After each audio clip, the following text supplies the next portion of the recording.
दोस्तों, romantic poet William Wordsworth की जिस पोएम को आज हम डिस्कस करने जा रहे हैं उस पोएम का नाम है माई हार्ट लीप्स अप और इसका एक सबटाइटल भी है द रेनबो।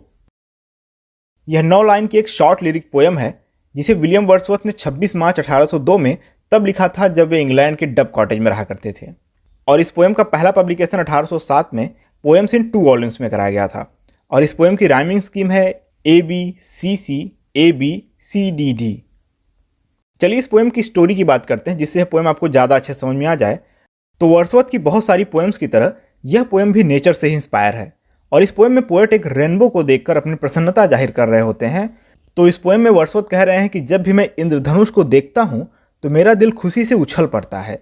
मैं बचपन में भी जब इंद्रधनुष देखता था तब भी मेरा दिल ऐसे ही खुशी से उछलता था जैसे कि मैं आज खुश हो रहा हूँ। हर व्यक्ति के अंदर उसका बचपना जीवित होना चाहिए क्योंकि बचपन हमें ऐसी बहुत सी चीज़ें सिखा देता है जो व्यक्ति के साथ पूरे जीवन रहती है। तो दोस्तों, ये रही इस पोएम से जुड़ी हुई कुछ बहुत ही ज़रूरी बातें जो आपके एग्जाम्स के लिए बहुत ही यूजफुल साबित होंगी। तो चलिए इस पोएम को हम लाइन बाय लाइन डिस्कस करते हैं। पोएम की शुरुआती लाइन में वर्ड्सवर्थ कहते हैं, my heart leaps up when I behold. My heart leaps up, मेरा दिल कूदने लगता है। व्हेन आई बिहोल्ड, जब भी मैं देखता हूँ। यहाँ पे बिहोल्ड का मतलब होता है देखना। अ रेनबो इन द स्काई, आसमान में एक इंद्रधनुष। यानी जब मैं आसमान में एक इंद्रधनुष देखता हूँ तो मेरा दिल खुशी से कूदने लगता है। So was it when my life began. So was it, ऐसा तब भी होता था। व्हेन माई लाइफ बिगेन, जब मेरे जीवन की शुरुआत हुई थी, अर्थात जब मैं एक छोटा बच्चा था। So is it now I am a man. So is it now, और यह अब भी होता है। आई एम अ मैन, जब मैं एक वयस्क हो चुका हूँ, एक आदमी बन गया हूँ। So be it when I shall grow old.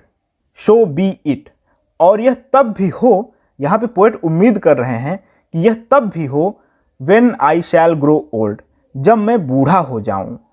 और लेट मी डाई, या अगर ऐसा न हो तो मुझे मृत्यु आ जाए।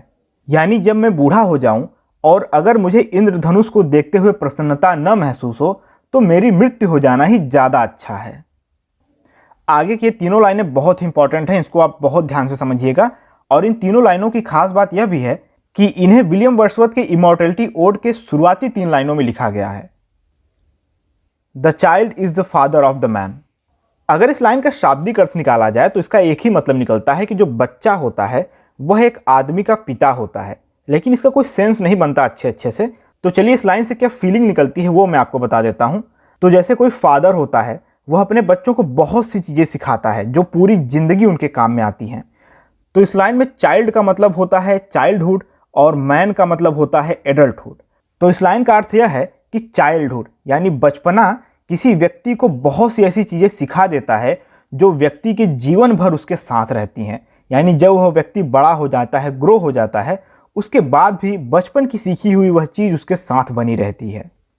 And I could wish my days to be bound each to each by natural piety. और मैं यह इच्छा करता हूँ कि मेरे जीवन के प्रत्येक से प्रत्येक दिन उसी प्रकृति की भक्ति में गुजरें जहाँ मैं इस रेनबो को देखकर आनंदित हो रहा हूँ। यहाँ नेचुरल पिएटी का मतलब होता है प्रकृति की भक्ति करना। तो मेरे जीवन का प्रत्येक दिन उसी प्रकृति की भक्ति में गुजरे जहाँ पर मैं इस रेनबो, इस इंद्रधनुष को देखकर इतना आनंद महसूस कर रहा हूँ और इतना ज़्यादा प्रसन्न हो रहा हूँ।